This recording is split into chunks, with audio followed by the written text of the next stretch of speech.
I'm Mike Maloney, and welcome to this special edition of the CSRM podcast with Andrew Fouts. Hi, welcome to this special edition of the CSRM podcast. I am Andrew Fouts. I'm the Director of Digital Resources here at CSRM. And today we are taking a quick little episode to address a couple of things. A couple of them is we wanted to let you know that Overwhelming Victory Radio is online. The McDowell family has gotten all their stuff in, and we are finally up and running with them. Cowtown Adventures with Jamie Balcom, who we talked about a little bit back in December, is in the final stages of recording his pilot episodes. And so he will be online here by February. If you haven't already, you can go to overwhelmingvictory.org, click on the radio tab, go to OVR podcasts, and it'll give you a list of all the podcasts that we offer. We have two online right now. One of them, the one that you are listening to currently, which is the CSRM podcast. And then also we have currently the Marriage Map, a Call of a Mentor podcast with Dwight and Angela McDowell, who we've had on this show as well. They cover a bunch of different topics from marriage to life coaching to sports ministry. A lot of good stuff from a sports ministry perspective, as well as from just a general life perspective as well. So if you have not already, you should go check them out. You can find their website there through overwhelmingvictory.org, as well as listen to some of the podcasts that they've already released.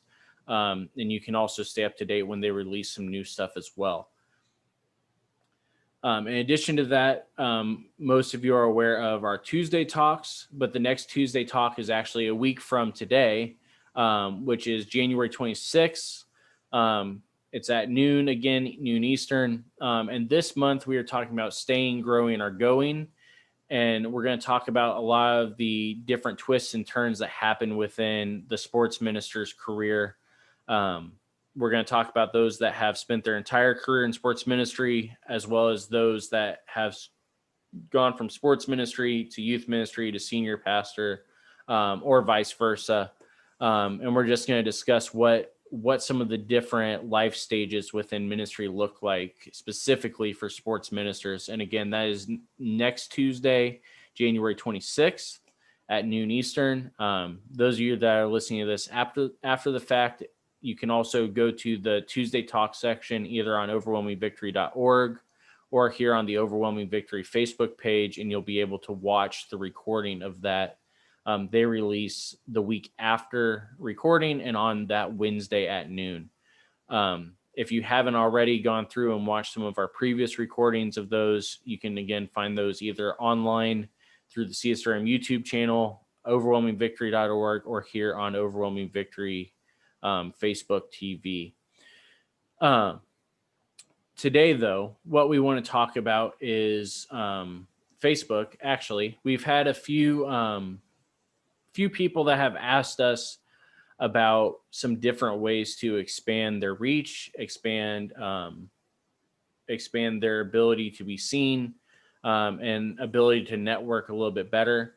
And so today we're going to actually cover some things that most people don't realize they actually can do, and that are very helpful with running a Facebook-based church ministry.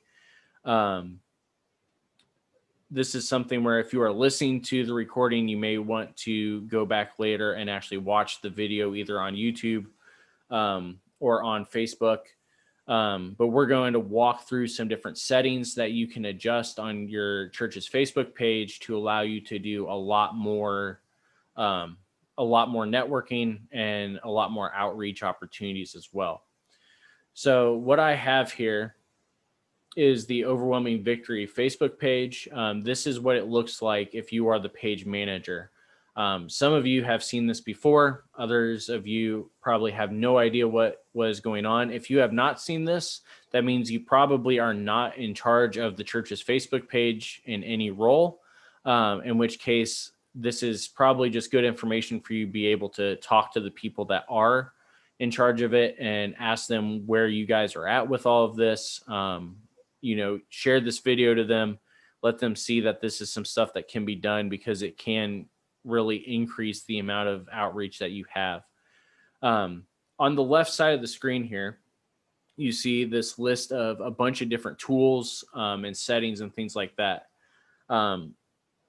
If you're interested in setting up something like this where you've got kind of a mini Facebook TV channel, feel free to contact us at csrmdigital@gmail.org.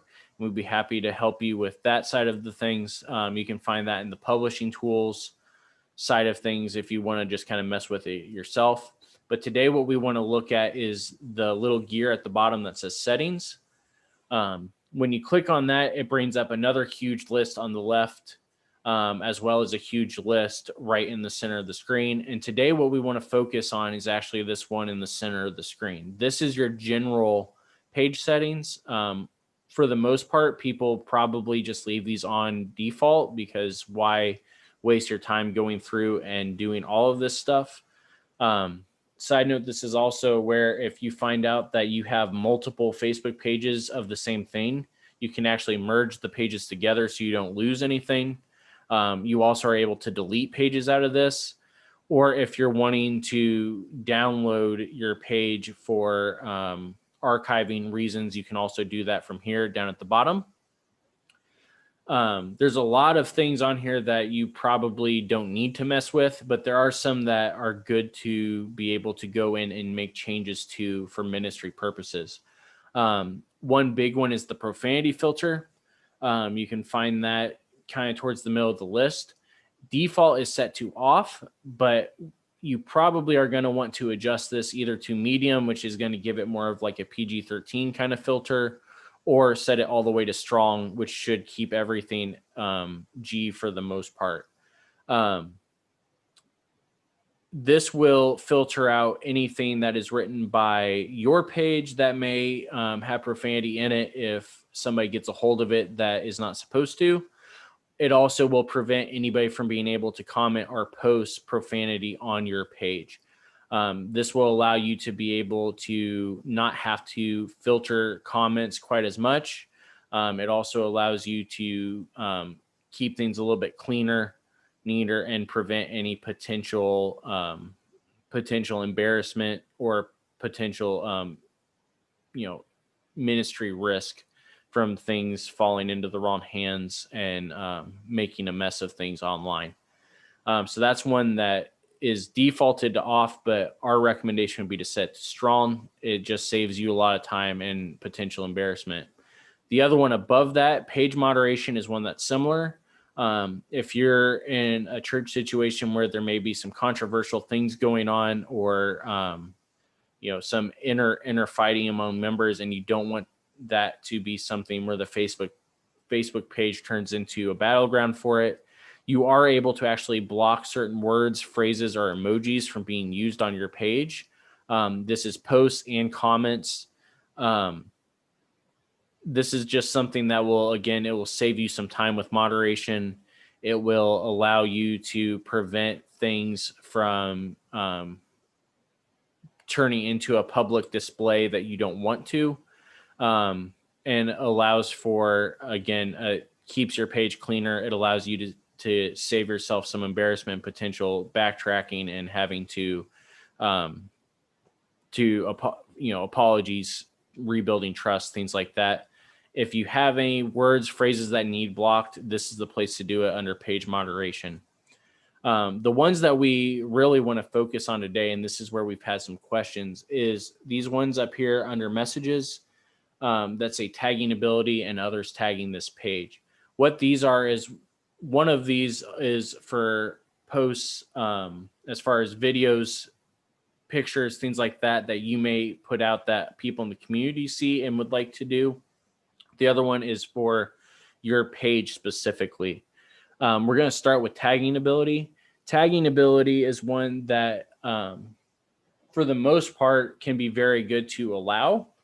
What this is that it allows people that see photos to be able to go into your photos, go into your videos, and tag themselves in it. And when they do that, it will now add that photo to their timeline. It will show that they're in it. It will show your location. It will show what you were doing. It's an easy way to advertise without you having to do any extra work and allowing other people to do it for you. This is also another good way for word of mouth for events.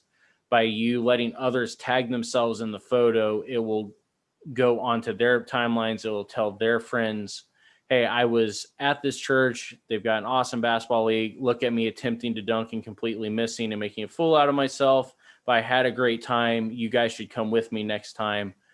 You don't have to do anything. They just did word of mouth service for you online. And now all of their friends are now able to see where they're spending their Wednesday nights. You can also use this as a tool for other reasons. For example, when I was a youth pastor at a church a few years ago, there were a couple kids in a foster care situation where they could not have their names shown online as far as with location. Their face was fine, but their name could not be attached to it. The way that we prevented anybody from going in and potentially undoing what we've been doing to keep these kids safe, we took the permission for people to tag themselves off, and that made sure that we were the only ones that had access to actually sharing people's identities, things like that. Side note, this is also part of why it's important when there are kids involved to have parents sign waivers for pictures to be taken in general. But especially if you're planning on using it in advertising or for social media purposes, you need to make sure that parents also sign a release form that not only do they acknowledge that pictures are being taken, but they can be posted. I always also added in there that giving the parent permission, whether we could tag them or their child in the photos right away. That way it just saves everybody from legal trouble later on. So that's what the tagging ability is all about. Again, it can be very beneficial, both in terms of keeping it on or keeping it off. This is something for you as a church to decide which you need more. But that is where you go to adjust that setting. The other one is the one below it, which is others tagging this page. This is the one that allows us here at Overwhelming Victory or with CSRM, when we are dealing with other ministries, we are able to then go and tag their page. What this does is it will now go and share not only to our network of people on social media, but also go and share to theirs as well. It also alerts them, hey, there's somebody tagging you in here. They can go in and make sure that things are, they're being tagged in things that they actually want to be tagged in, and people aren't just throwing their name around.